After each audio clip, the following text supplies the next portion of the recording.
Good afternoon, Captain Pascual. I'm Cadet Valenzuela, and this is my explanation and reporting on how this movement affects the changes of tides on Earth, aphelion versus perihelion. The terms aphelion and perihelion refer to the two extreme points in Earth's elliptical orbit around the Sun.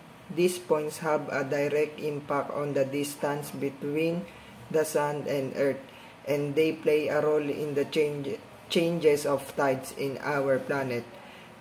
Let's delve into how the Earth distance from the Sun at aphelion and perihelion affects tidal changes.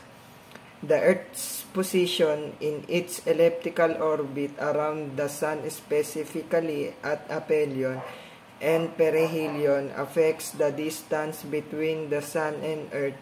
This in turn influences the amplitude of tides, making them slightly higher during perihelion and slightly lower during aphelion. However, these effects are relatively small compared to the primary influence of the Moon on tidal patterns and the overall tidal behavior. Diurnal or semidiurnal is primarily governed by the Moon's gravitational pull and Earth's rotation. And this is my explanation, sir. Thank you.